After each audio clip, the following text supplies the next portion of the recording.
Hey, what's up, folks? Welcome. Greetings. Hope you're doing well. Thank you for joining us. Welcome to this live talk on the side effects of pushing through. So today I'll be, as every Tuesday, I'll be in conversation with my colleague Amari Dior, who's a pain management coach. I myself, Pierre-Etienne Vanier, mind-body practitioner specializing in trauma recovery and stress management. And again, we'll talk about the side effects of pushing through. Why pushing through? Well, we'll see. We'll break it down. Why are we pushing through so much? What happens when we push through at the emotional, physical, mental level, relational level? What are the benefits of pushing through? And what are the problems that occur when we do mainly that, which is pushing through. So let me welcome here Amari live chat. And if you're ready, take a nice slow deep breath here. We'll be together for the next 20 something minutes, or about 30 minutes. Let's pin that comment here. Boom. And here she is. Hi. Hello. How are you doing? From over here. How are you? Doing well. How are you doing? I'm good, thank you. Happy to be here. Happy that you're here. Happy to be here too. Happy Tuesday to you and to everybody, whether you're joining us live or watching that replay later on. And so I was saying that today we'll take a few moments to discuss the side effects of pushing through, right? Yeah. Which is, something I'm most certainly guilty as charged. And I think most people I know, I think may do that on a regular basis. So why would we push through? Let's take a moment. Why don't we take a step back here before we talk about, why pushing through, why it's good. Why pushing through, in your view? Yeah. So personally, I've seen me pushing through pain, denial of weakness, what I perceived as weakness at the time, overload of things that need to be done, whether they're important or not important, and an expectation that I set for myself. So yeah, expectations, denial of truth, and perception of weakness. Whew, okay, we're starting with that. Okay, boom, you dropped it. All right. So let me understand and make sure I understand here. So when you talk about expectations, you're talking about like, I'm supposed to do that and I'm not performing. And maybe I'm probably projecting, but are you saying, oh, I'm not enough right now, and if I do more, I will? Yeah, which is a part of some like low self-esteem and low self-efficacy and low self-knowledge, but definitely, and especially, I know we've touched on this topic before as far as shoulding ourselves and living up also to society's expectations, especially America and Western world today, where it's push through the pain, make it until you break it. And definitely society, I don't know if that's society that has formed this should expectation that I have lived by myself. Even I've been guilty, but yeah, don't stop until you can't do it kind of mentality. And I'd like to think somehow that it hasn't always been like this. I do think that, with the Industrial Revolution, like there was definitely a worsening of that sense of like, the more I produce, the more I work, the more value I have. Yeah. which is really a messed up way to, to see people and to assess, how their value. And I'm mentioning that because I was talking to a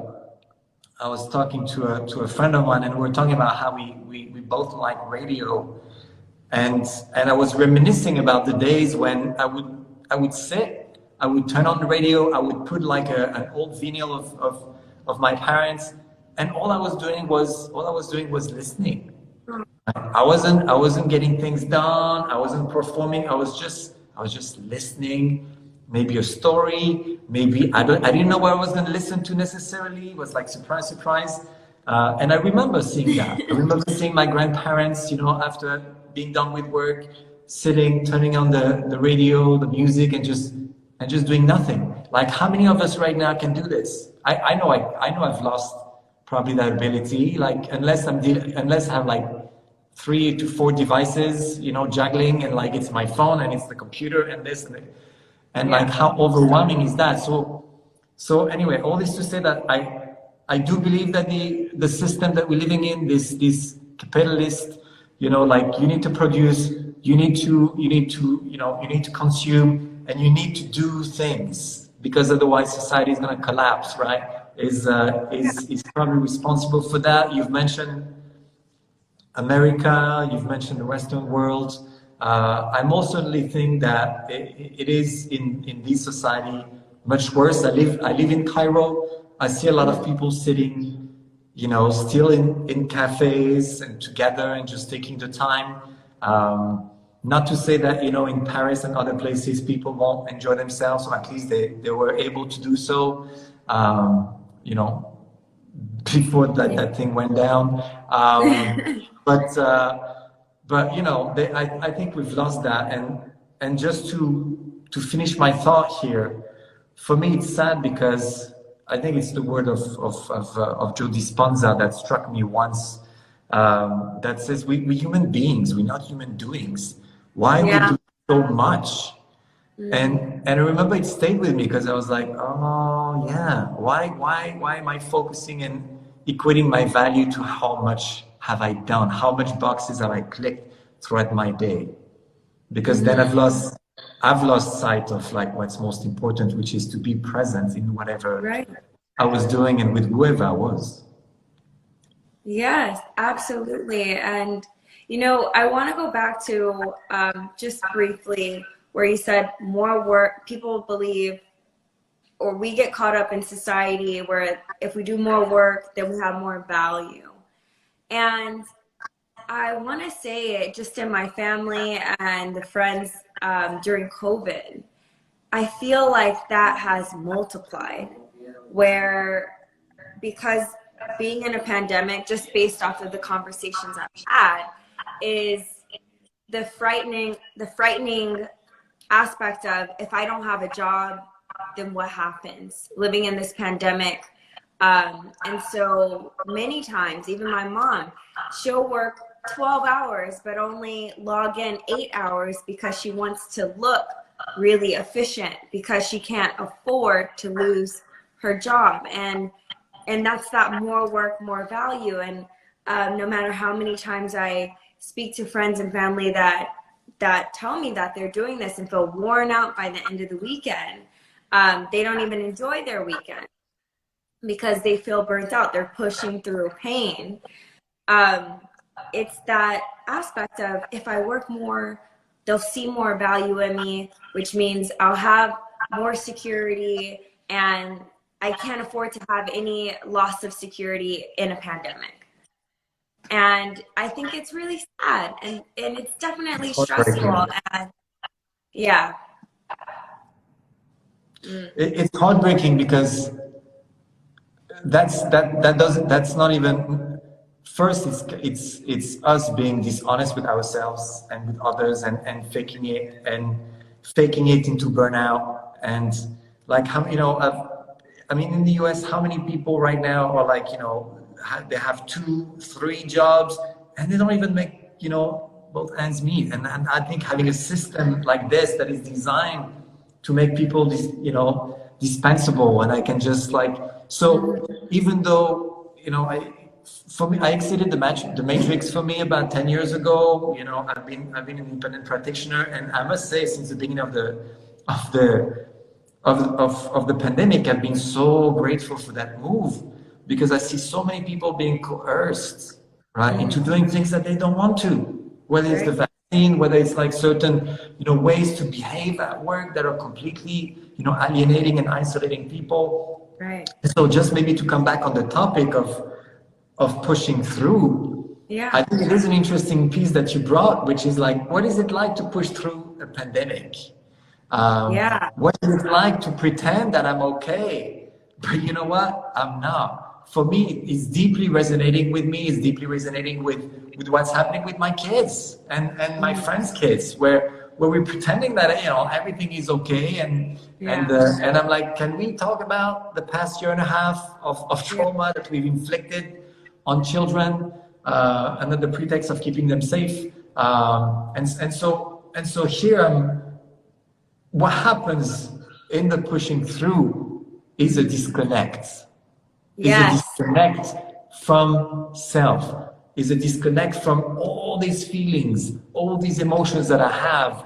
And unfortunately, that because of a lack of compassion of the society we live in, you know, I have to swallow. I can't, like, you know, I feel heartbroken when I hear about, you know, your mother had working 12 hours and just, you know, clocking in for 8 because you need to show that, you know, you can really get things done. When truly, when you think about it, like, oh wow, she's really dedicated, she's spending extra time. And unfortunately, and I'm, you know, the example is your mother, but it's the example of millions of people who, unfortunately, I don't think they're being seen as, I don't think they're being valued. No. You know, as people. I've grown up in a house where, you know, where burnout was the motto. It's like you have to wake up very early in the morning, you have to come back very early at night, and unless you're burning out at work, and then I've worked in organizations where burnout was glorified. Where it's like, oh, I've slept 3 hours last night and I left at 9 p.m. the office. And I was like, so that sucks. Why would you do this? But it was so glorified, right? Because again, we live in a society where, like, if I don't think, you know, we've lost the honesty and the compassion that, you know, would allow us to feel what we need to feel. I 100% agree. Disconnect from self, loss of honesty and compassion. And that's so true. And going back to, like, just pain in general and how it can affect the healing journey. That is exactly what happens when we push through pain, when we ignore, when just in my personal journey and what I see with my clients, when we get to the point where there's that denial and we perceive this weakness and I disconnect from myself and I ignore all of the alarms that my body and my mind are just ringing off, that there's something wrong, there's a misalignment. And what I've learned through pushing through pain is it will put me on the ground. And I've heard you say this as well. And that was my exact experience. I was on the ground, laying down, can't move my legs, hour and a half. Like, it comes to a point where our body, our mind, our spirit is just like, enough. How long are you going to ignore me? How long are you going to ignore that there's something wrong? How long are you going to act outside of your true self? How long are you going to lie to yourself? Like, all these things that the body and the mind and the spirit just yell at the core of who I am. And it comes to a point where Dr. Sarno, I don't know the exact quote, but it comes to a point where we're in so much pain and we're suffering so much, and that is the point where we decide to change. That's the point where we decide to wake up. And it's sad that we have to go through that type of suffering, you know, but there can be beauty on the other side. And I know last week we talked about post-traumatic growth.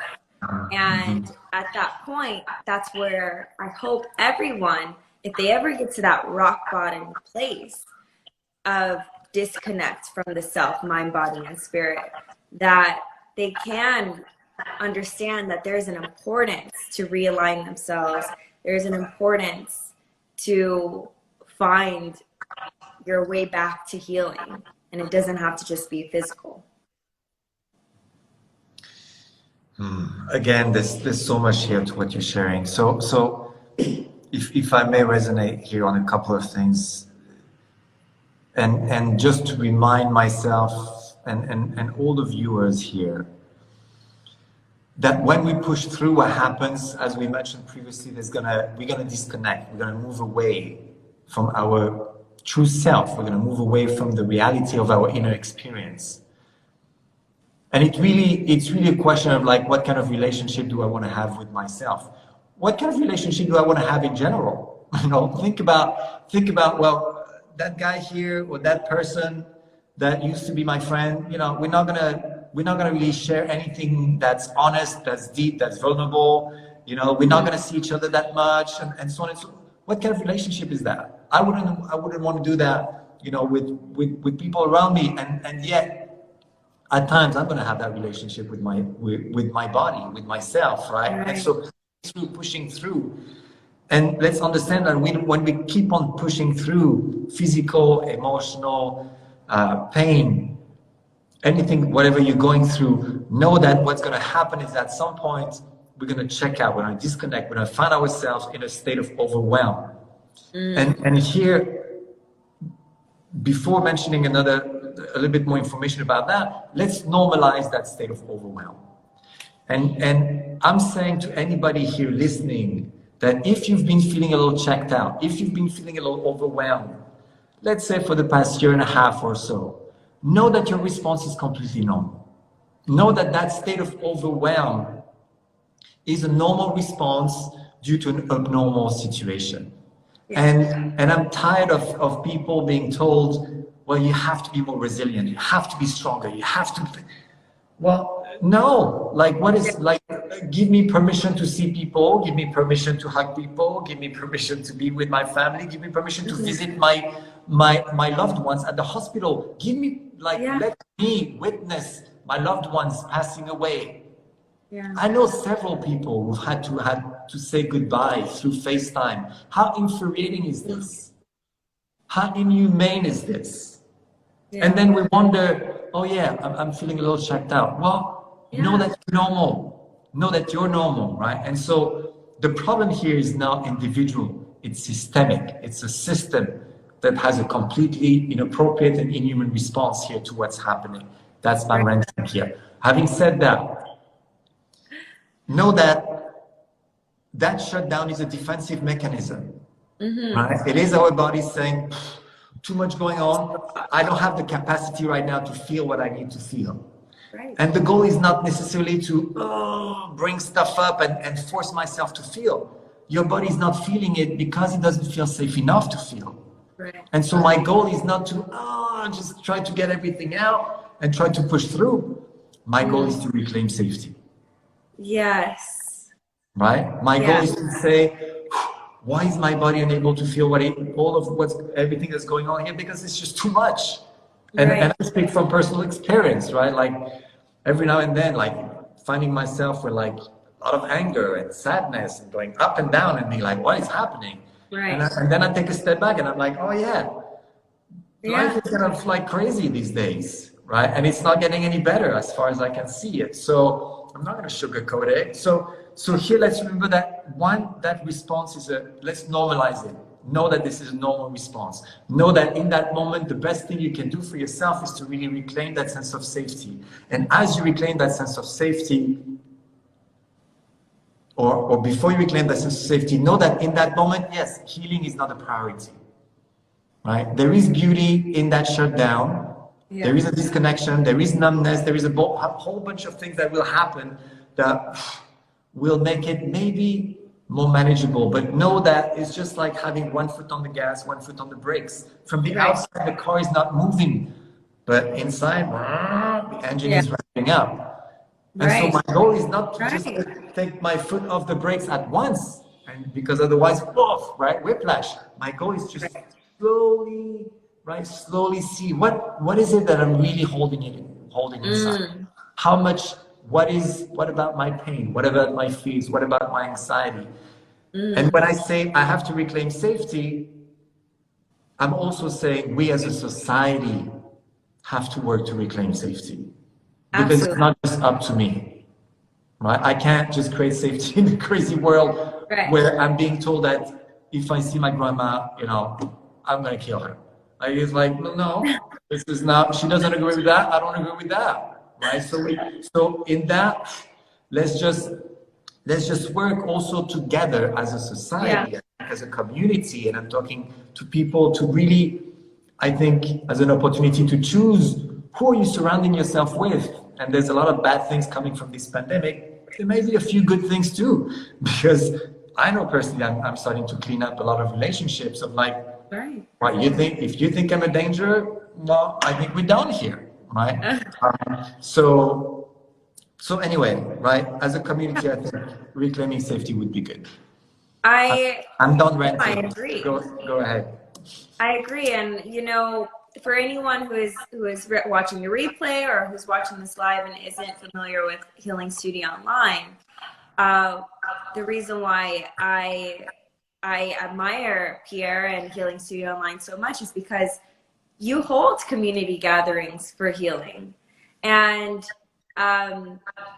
one of the things that you say is like community is healing, and having that support system, holding space for others and ourselves. And I just want to say, like, if anyone's having any trouble with that, like, this is definitely a great platform for you to dive into and possibly get support from. And then as far as like feeling that overwhelm and Pierre and feeling the buildup, right? And coming to a place where we can feel safe again and to like modulate that nervous system.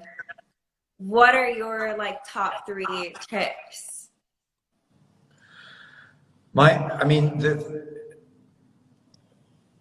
Again, there's a million techniques, and we've had some conversation around technique versus knowledge. And so here I want to go back and I want to link everything together, because when you talk about community gatherings, how refreshing is it to be able to be in a space where you don't have to push through, where you don't have to pretend, when you're being asked, how you doing? Great, thank you. Right? There's this joke of like, what's his name? Tom Segura, the comedian, who says the only acceptable answers to how are you is good or great. Everything else is just like, we don't want to hear it. And it's a sadly true statement, but people don't want to hear it. And yet when you find yourself in a space like the community gathering that we're organizing, and some of the community gathering that I'm participating too, because it's a place where I can be myself and say, this is messed up. I'm angry at this. I'm sad about this. I can just, say what I have to say, knowing that I won't be judged. I won't be told what to do. I won't be told that, hey, it's okay, everything's gonna be okay, and just keep pushing. You don't know that. I mean, yes, I trust that, there's a bigger plan. And yet, I'm not asking when too often, and I hold men's group, which is a whole different, problematic around men trying to solve everybody's problems, but when I connect with somebody, right, and we exchange as to how we feel, I'm not asking them to troubleshoot my life. I'm not asking them to tell me what is the 10-point plan that will fix it. I'm just asking for somebody to be with me, to hold my hand, so that I can get it out. I can connect to it, because that moment of honesty, that moment of reconnection is the healing. My body, the premise of my work is that our bodies know how to heal. I've seen beautiful things when people reconnect to the body. It's almost the body saying, it's okay, I got you. And then they may start to shake, they may start to cry, there may be different things that have been pathologized, right, Right. by the current modern conventional system of medicine. It's like, oh no, if you're crying, if you're shaking, if you do this, just, you know, pop a pill. No. No. What about trusting the body and say, actually, I just need to feel what I'm feeling right now. Right. And how many people in the aftermath of this gathering where we do nothing sometimes but just hold each other's pain with Yeah. tenderness and say, Exactly. you feel like crap? I'm sorry. And I'm with you right now. Yeah. Boom. Right? How beautiful is that? And I feel like this is the compassion that we've lost. This is the compassion that it would be good for us to reclaim. I know that's most certainly something that I want in my life. These are the kind of spaces I need in my life right now. Otherwise, I'm Right. gonna do my shit, right? And so I need these spaces where I'm like, I can be honest, because I know in these spaces then I will process things. I will come out of that state of shutdown. I will feel what I need to feel. In that process, my healing, right, is more likely to happen. And out of that, I also know that I'll be a better person for the rest of the people I'm dealing with, right? When I come out of these gatherings, a better husband, a better father, a better friend, and so on and so forth, right? So Yeah. that would be, that's my number one. And I feel like Absolutely. that's a message that's been coming back throughout these conversations, which is like, find a space where you can be honest with yourself and Yeah. with others. And that's what I find, like, um, with the pushing through is exactly that dishonesty, that not feeling safe to feel what we feel or to admit what we feel, and to also openly express that. And it's a beautiful thing to have a support system that can just hear me out and to listen without giving me pinpoints, without trying to move me away from what I'm feeling. If there is beauty in feeling all the emotions, the whole emotion rainbow, because within that, I learn about myself, I learn what is next, and I learn how I can move forward. And also I can heal the past. So it's a beautiful thing to have community. Definitely. Amen. Yeah. So invitation here as we wrapping it up, to remember that pushing through is normal. Many of us have been conditioned to do so. Unfortunately, it's become, I think, too often the default modes of being, which is sad because, as mentioned previously, I think there's a lack of honesty and connection to self and others. Right.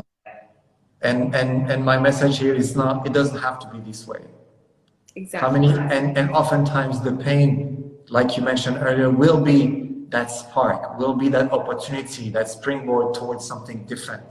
Right? How many people after diagnosis, after starting to deal with pain and starting to deal with, you know, big issues in their life, got off that hamster wheel and started to really look at things and say, maybe things can be better. So here, that's my message. I have as mentioned in my class earlier this week, I have a beef with positive thinking, but I don't have a beef with hope.